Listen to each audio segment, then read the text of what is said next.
Hey legends, welcome back to another episode of FatChat by Majic. Now, I've been loving doing the podcast each and every week, all the great guests we've been getting on, but this is actually round 2 for the guests that I've got on with me today. And the first time that we did the pod was probably my favourite episode I've ever done. Was so sick and very, very lucky to be having round 2 with a little bit of a different spin on it today. Please welcome the 3-time MVP, 3-time championship player, the GOAT of the NBL, Bryce Cotton, mate. What's up, man? How you doing? Different studio this time, but can't wait to do this, mate. It is. The vibe's still cool, though, so pass the vibe test. Yeah, that's good. So how's the off season been? So last time we were obviously on the pod, you were going away to America, back home for a little while. How's going back home? Yeah, it was great. Obviously, got to see the family. Got to meet some of the new babies of the family, so that was pretty cool.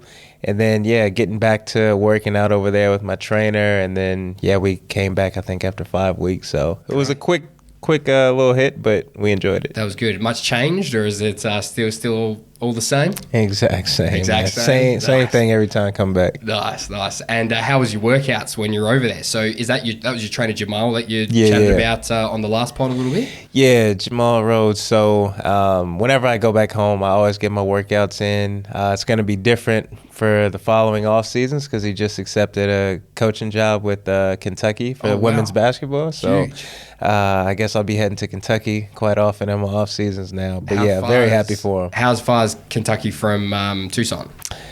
It's probably like going from here to Cairns, I want to say. Oh, wow. So that's like it's a little ways. Proper well away. Yeah, exactly. Nice. That sounds good, man. That's awesome. Well, the pod today, like I said, we've got a little bit of a different spin that we want to do on it today because we did, obviously, your whole career last time. Like, we went from the start all the way to where you are now, hearing all the great stories from your high school days, college days, NBA, the NBL, everything that you're doing right now. And it was such a great listen. And I know everybody that's listening would love that. So if you want to hear all of those stories, go back and check out that pod because it was awesome. But what we're going to kind of focus on today is we're going to talk about a little project that we've been working on together and also get into the mind a little bit of Bryce Cotton and actually hear some of the stuff that you're doing in part of your daily habits, your routines, and how you keep getting the best out of yourself and your mindset going into being so great and continuing to be great for so many years. So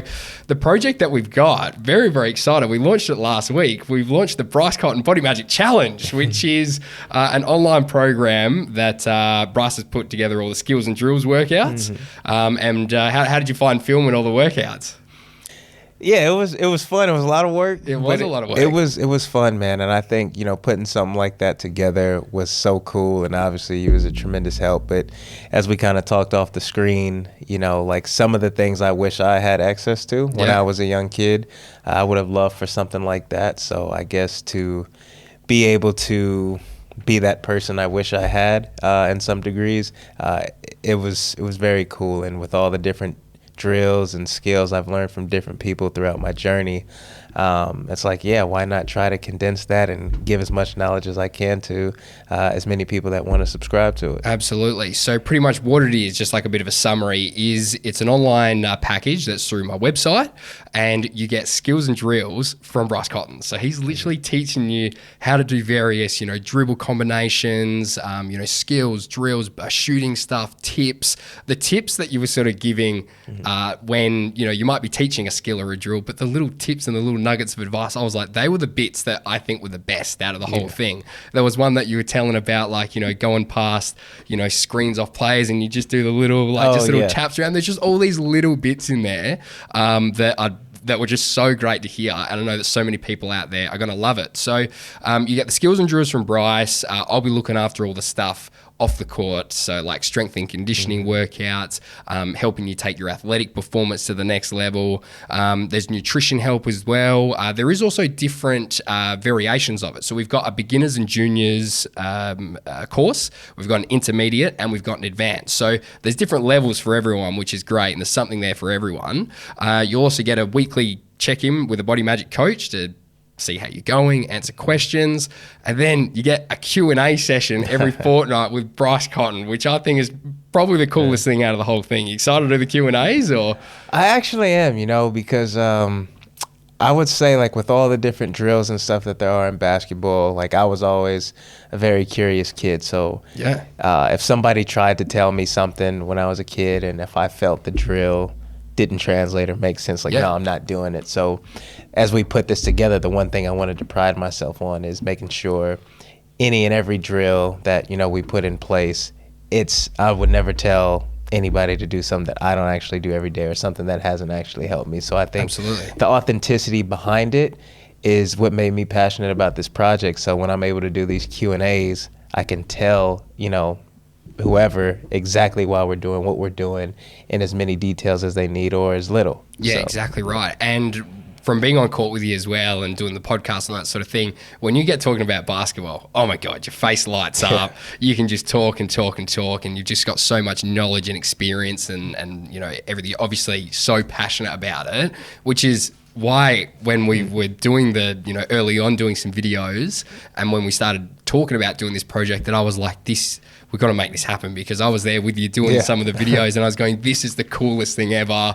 Like, you know, Bryce is such a good coach. He's got so much knowledge and very patient as well for even someone that is not a basketballer like me that you're trying to teach the drills. You did well, man. You did well. So it was awesome. So we got the fortnightly Q&As with Bryce, answering all the questions and I guess like being their coach really, checking in and, you know, letting them know how to improve their game. And then the winner as well gets a one-on-one coaching session with Bryce Cotton, which is just the coolest thing out of the whole. Oh, it's so cool, man. And you're going to go anywhere in Australia right here. Anywhere. So whoever's the winner, I'll make sure they get that session. Doesn't matter where that is. Bryce Cotton's everybody's coming to fair you. game. Everybody's fair game. Man, I love it. Honestly, it honestly could not get any better than that. So if you're thinking about it, if you're someone that's listening, it's only $25 a week to sign on up. There is an early bird offer currently happening at the moment. If you use the code word MVP, you've got to be listening this week, because you know that one runs out. It's an early bird one, so make sure you get on it. And this program is for anybody that wants to take their basketball to the next level, whether it's the junior program. We're starting from like ages 8 to probably like 15. The intermediate, we're going from maybe 15 to 18, 19, and then the advanced 19 up. And there's all different abilities and levels of fitness, drill, skills, and all that sort of thing. So even if it's not for you, maybe it's for your kids, maybe it's for your nieces and your nephews, maybe it's for your cousins, maybe it's for, you know, there's someone out there that I think will absolutely love this program. And the people that have signed up so far, they're actually signing up. I haven't told you this. It's like family signing up. So the mums are signing up, or the dads are signing up, and they've got 2 kids that are playing, and then they're all doing it together. So mum's like, you know, cooking some of the cool meals that we've got. They're going to go down the courts and do the workouts together. So like, it's really cool that we're sort of really capturing like everybody with this project, which is so cool. So I'm really excited. It starts first week of September. Sign-ups are on right now. And the rest of the pod, I just want to get a little bit of an insight as to what it's going to be like to be Bryce Cotton's coach, really. So as your coach, rather.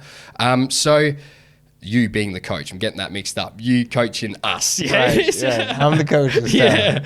So I want to get inside your head and know a little bit more about exactly how you got to being where you are right now. So let's sort of start with, I guess, like your daily habits and the rituals and the routines that you do on a daily basis.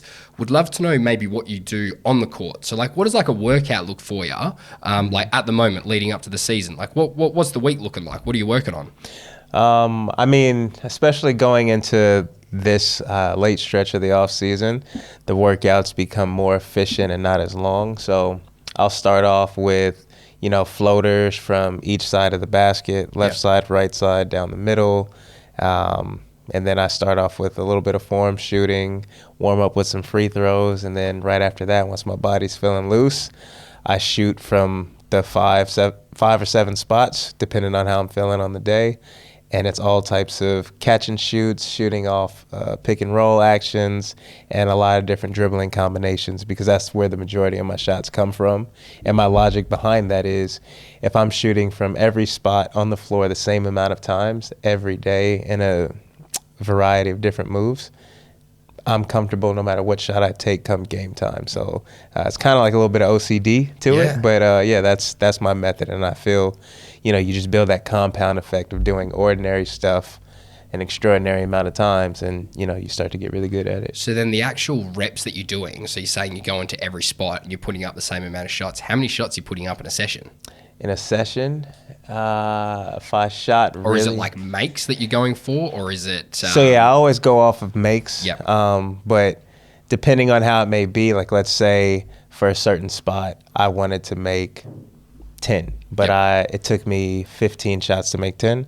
I'll just start over. That didn't count. Yep. So in my mind, the target might be 350 makes or 400 makes for the day, but if I didn't like how some drills went, I might have ended up making an extra 100 or something like that. So the mindset that you're going into those sessions, how long have you had that for where it's like, all right, cool, I've put up my 15 shots, but they weren't good makes, scrap that, start it again. What point in your career did you start that? And what's the mindset behind that? Like, what sort of drives that for you? I would say that mindset, that perfectionist mindset, probably started going into my second year of college. Yeah. Especially because that's when I couldn't shoot. I couldn't shoot a lick to save my life. I felt I did everything else well except shooting. So that summer I prided myself on just working on my shot, and that's when it just kind of became a perfectionist about trying to have a better looking shot for one, and then obviously I wanted to make it at a higher clip.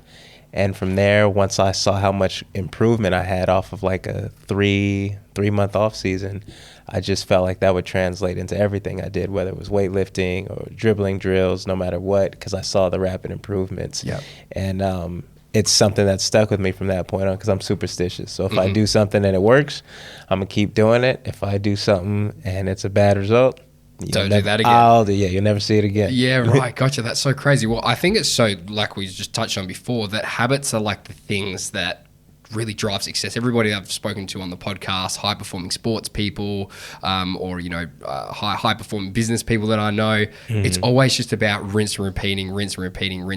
You're just doing all those little daily 1% things. Yeah. And it doesn't necessarily have to be something super crazy that you're doing often, but it's just about keeping it consistent and just rinse and repeat, doing it over and over and over. And when you look back, you go, oh my God, look at that improvement. So do you reckon that would be the case that you've obviously found as well with your career? 100%. And I think another thing that probably helps is I'm not particularly fixated on an outcome. Yeah. So, even if you're doing the rinse, repeat, but you're simply doing it because you want a specific result at the end, you might get impatient and feel like, oh, this isn't working. And now it becomes stressful versus if you just trust that if you keep doing the same stuff over a long period of time, the results will naturally start to, I guess, accumulate without you even realizing it. Absolutely. Well, that's honestly something that has happened to me the start of this year.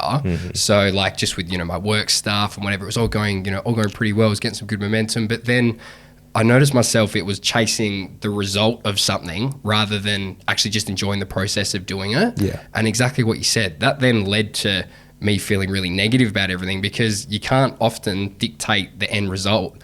And if you're always just worrying about the result, I have to be here to be happy, or feel, like I've accomplished something, it's never going to be enough, and you're always chasing, and it's out of your control as well sometimes. So it was so much about just finding the enjoyment out of the actual journey and the process of doing it, that's when you started to feel better again. You can actually just enjoy what you're doing a lot more, and then the results come as well. That's the other thing. Yeah, and I would say it's kind of like a two-edged sword, right? Because if you are getting frustrated because you're just focusing on an outcome, that probably means you've had a lot of success to where you're just focusing on the next thing. Yes. So in one aspect, you are doing something right, but that's, I guess, one of the things you have to find to fine-tune your mind.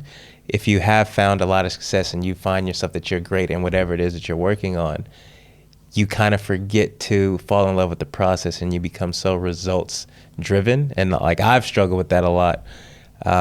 Just okay, I want to do this now because of certain success that started to kick off. And sometimes you just have to get back to your roots and realize, what's the foundation that got you to the point you are in the first place. So sometimes you just got to slow yourself down mentally a little bit. Definitely. And do you have like a specific example of at some point in your career where that wasn't, something that was a problem for you that had to you had to overcome, whether it was, maybe form, maybe shots not falling, maybe, a set of skills that you were told to go and work on in particular. I know you mentioned the shooting just before, but has there been another point where it's like you had to go away and change your mindset, not worry so much about the result, and you just started falling in love with the process just that little bit more?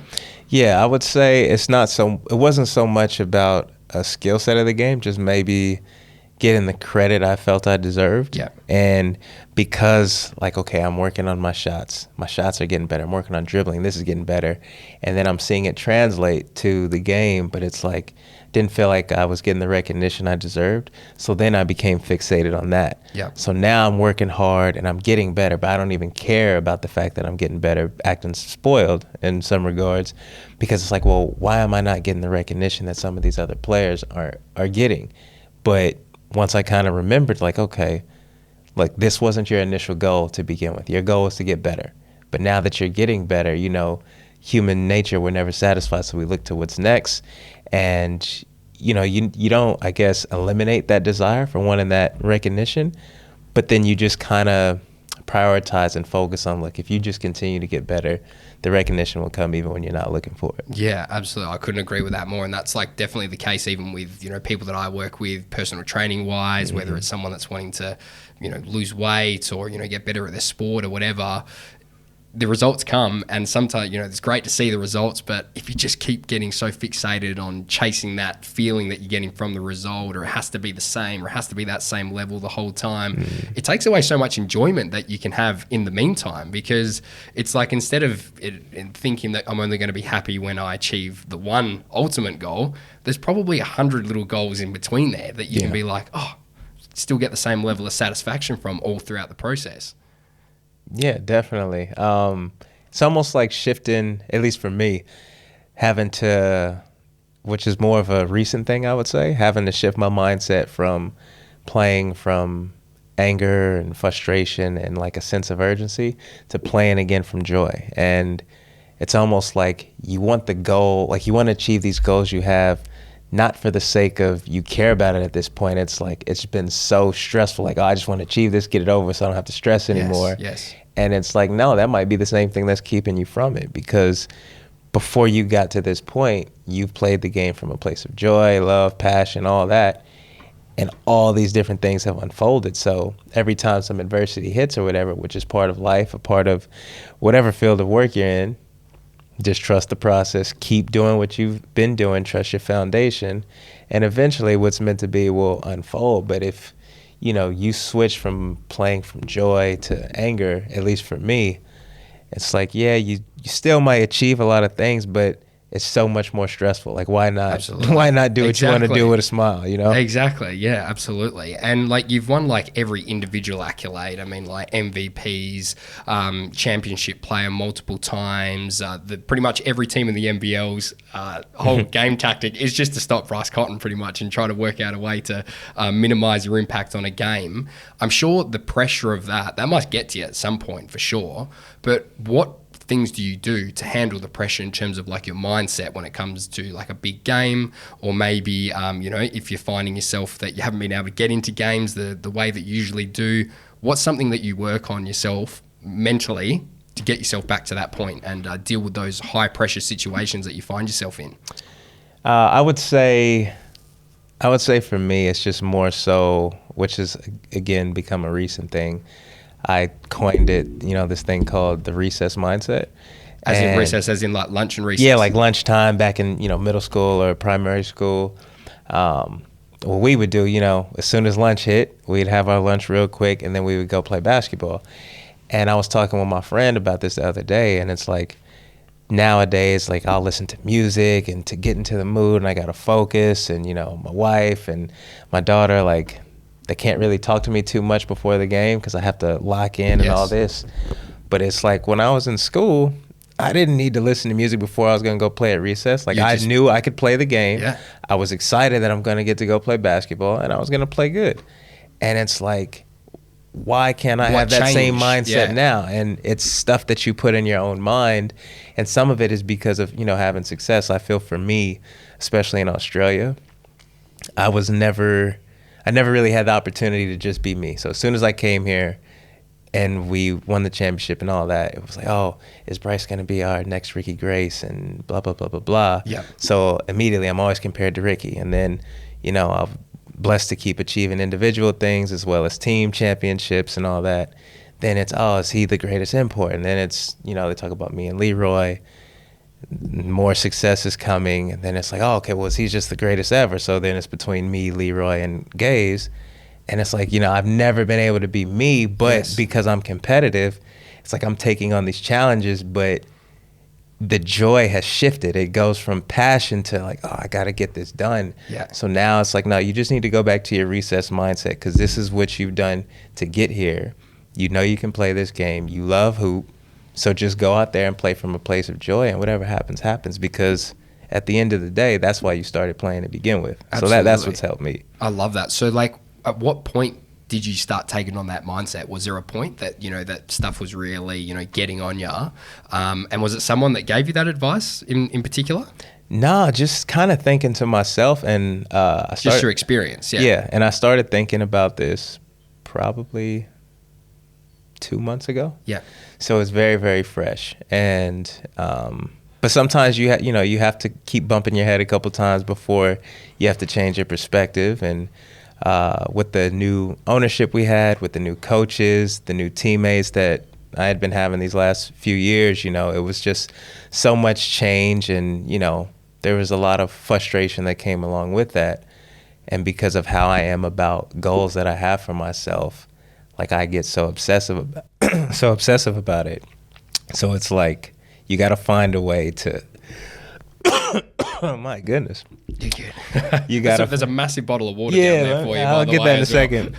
But you got to find a way to basically still go after what you want, but again from a place of joy instead of anger. So don't shift my mindset as far as what I want out of my career and myself each season, but just remembering like, take this back to recess. Definitely. I love that. That's such a good mindset, man. Like, Yeah. I actually love that. And I'm just thinking about a story that you told me last time we did a pod, and it was sort of like that time from when your time in the NBA was sort of wrapping up and you were sort of wondering where to go, then you end up going overseas for a little bit. And I remember you saying that like you were really, really stung and a little bit resentful that the time the NBA wrapped up the way that it did.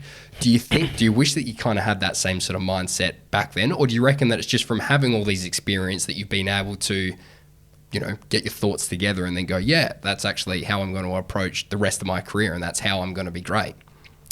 Yeah, I think the way it panned out is the way it needed to happen, because I feel sometimes if you try to flush things off too quick, like, oh, this doesn't bother me, you're not being real with yourself. And I think an important part of being balanced emotionally is acknowledging how you feel about stuff. Now, maybe you don't dwell on it. I probably dwelled on it longer than I should have, but I think I needed to feel that so I can come to the conclusion like, okay, well, if this is where my career is headed, I'm going to do everything I can to make the most of it.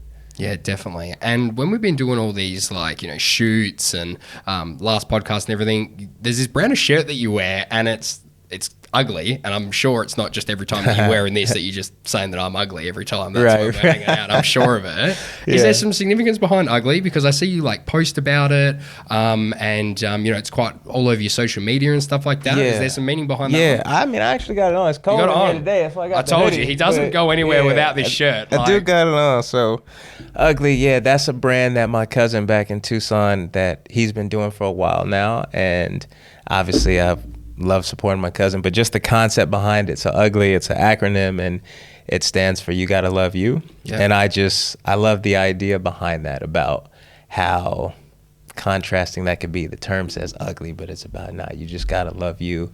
And that's something that resonated with me, because even going back with the basketball journey, basketball is probably the first thing that made me feel like I was somebody. Mm-hmm. And this is dating back to an early age. So finding whatever it is in your life that allows you to embrace yourself, I feel like it's important, because if you love yourself, it transfers over into different avenues that you may pursue in your life or goals that you may have. Because again, you're coming from a place of joy or contentment. Definitely. And do you ever find it like hard to sort of differentiate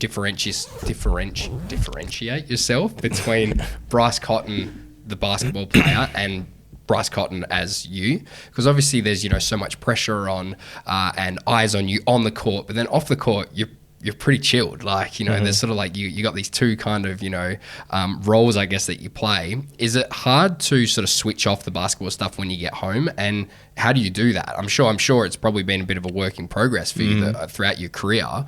Has there been anything that's really helped you go, this is me when I'm working, and then this is me, Bryce Cotton? Yeah, I don't think I've mastered that. You know, I've heard athletes say that so many times, you know, like whatever sport they play, it's like that's what they do. That's not who they are.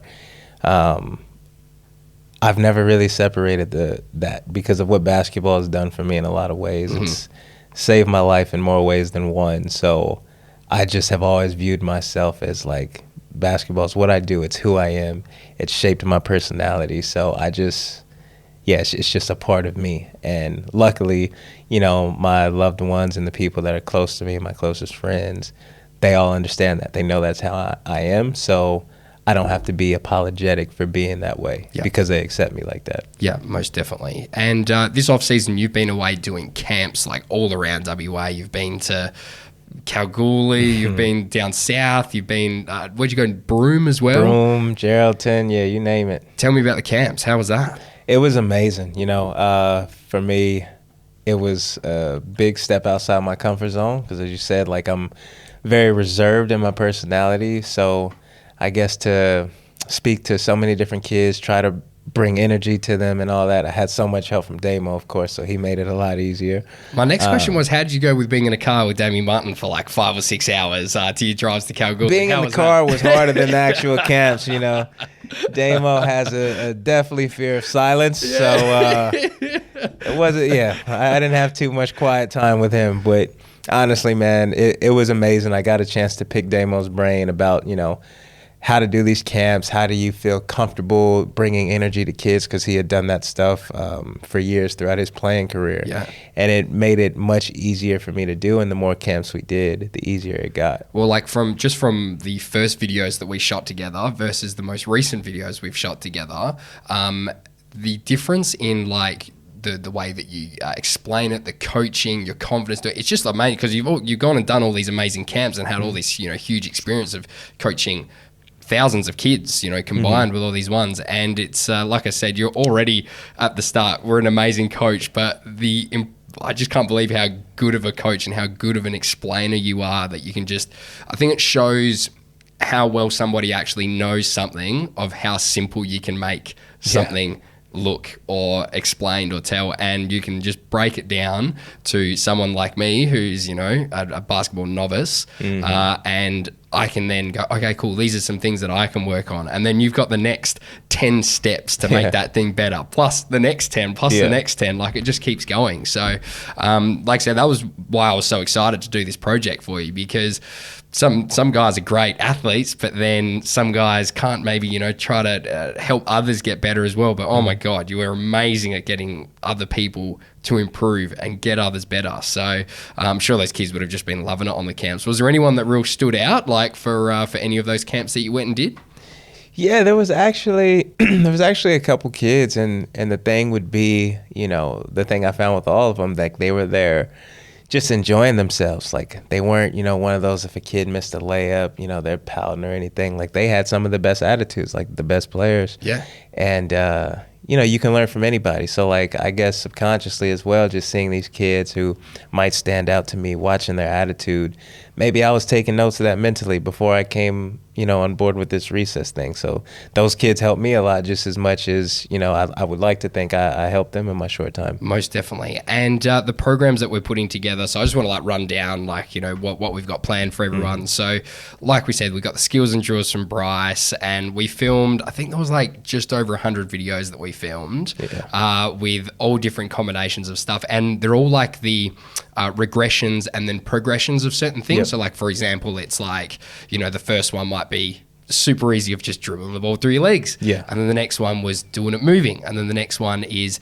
do that whilst, coming off a screen, and then do that with a combination of this. There was just so many steps and so many progressions and regressions for everybody for all of those steps. And I think that it doesn't matter what basketball level that anybody's at, you're going to be able to take away something from this program that we put together, because it's bloody awesome.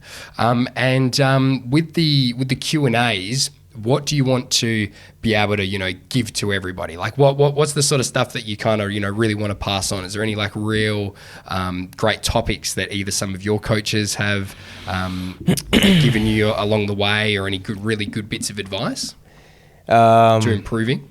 I mean, with the Q&As, obviously, the biggest thing that I would like to focus on every time I explain something to anybody that has a question is just the mindset behind everything. Because I feel your mental is like the driving vehicle and how good you can be as a player. Because as I've seen in my career, some people might have all the skills in the world, but their mentality isn't right. So eventually it may catch up with them.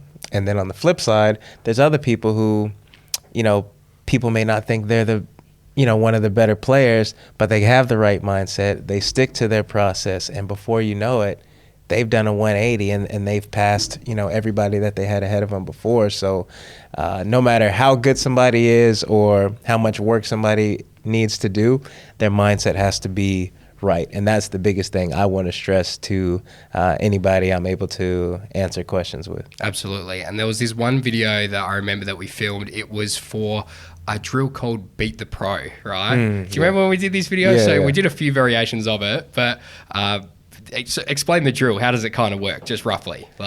So basically, if you're playing against yourself, you, depending on what level you feel you're at, it's if you make a shot, it's 1 point. And if you miss, it's counts worth -2 or -3, depending on how well you can shoot. And you'll set a different number. So I think for the drills, we set 5, I think, for the first one that we did anyway. Right. And we were like, all right, cool, Bryce, we're going to do this. And he went, yeah, cool. And you sort of explain it just like you did then. And you're on the court and you're shooting around and you go, all right, cool. So, this would be, I'm going to shoot now. I'll be on 1 point. He gets it in, gets the ball again. Oh, this would be 2 points, gets it in, 3 points, 4, and 5. And then he went, oh, great, that's the drill. And then I went, Bryce, so it's great that you got them all in, but it doesn't make sense because you got them all in. It just looks like you hit 5 shots in a row. I was like, can we redo it, please? Yeah. But can you miss one? Oh, yeah, I got you. I was like, all right, cool, sweet. Pass the ball out. All right, this is the Beat the Pro. 1 shot in, 2 shot in, 3 shot in. And I was like, yep, miss it. And he goes, yeah. Now I'm going to miss this shot because I'm going to show you what happens with the score. He shoots it and he still fucking gets it in. He was trying to miss it. And we were like, oh, my God. I think that just it just shows how amazing you are. I forgot about that, actually. I'm going to have to get that video and put it on this. Got to. Oh, man, it's so funny. But it just shows, how amazing that you are on the court. And I'm so excited to bring, your level of expertise, my level of expertise to everybody out there. And it doesn't matter what age group they are, we can help them improve a little bit and just enjoy basketball and just enjoy the process of training hard and getting better. Exactly. And it's the passion behind it. Like how you said before, like how I was patient with you and teaching you certain things. When you're passionate about something and you see somebody wants to learn, you have all the patience in the world because it's something you care about, and you see this person obviously shows some type of care because they're trying to get better. So with a program like this, that's why, I'm so excited. Again, going back to the Q&A is because not only are, people taking an initiative that they really want to learn and get better, but, they're putting a trust in me that I'm going to give them the best advice that I can have throughout however long I've been playing this game, and basically trying to get them a head start because half of this stuff I didn't learn till I was a pro, and you had to stuff up a heap of times. So it's like so it's really cool, and I'm excited about it because I love this game. So anybody that wants to get better, I'm always all ears to give them everything I got. And you've not done like any project like this before where you've given people so much access to you as well, which is, I cannot stress enough how cool that is because you're learning from the best, so much advice to give, and you're learning from Bryce Cotton, the greatest player in Australian basketball, and he's going to teach you personally how to get better. It's bloody amazing. So if anybody wants to sign up, like I said, it's for yourself. It might be for your kids, cousins, nieces, nephews. Get it out to your schools, your basketball associations that you're playing in. It's only $25 a week. The sign-ups are over at my website at www.bodymagic.fit. Strength and conditioning workouts, on-court stuff with Bryce, nutrition help, if that applies to you, weekly check-in, the Q&As with Bryce himself, so sick, and the winner we're going to pick gets the one-on-one session. Wherever they are, we're going to find them. We're going to find them, and we're going to get there. That is so cool, man. Well, hey, thank you so much for coming on. We're also going to do a little giveaway for anybody that signs up to the challenge this week whilst this is on. I've got a jersey for you to sign. We're going to give that to someone that signs on up. Pretty cool as a little added extra. If you want to sign on up, use MVP as the code word. They'll get you a little bit of a discount. But mate, thank you so much for coming and doing it. It's been so much fun putting this project together with you. I hope it's one of many that we end up doing together and, reaching heaps of young athletes and people all around the world to help them improve their games. It's just been bloody awesome. I can't wait to get started with you. Absolutely, man. It's always a pleasure. Too good.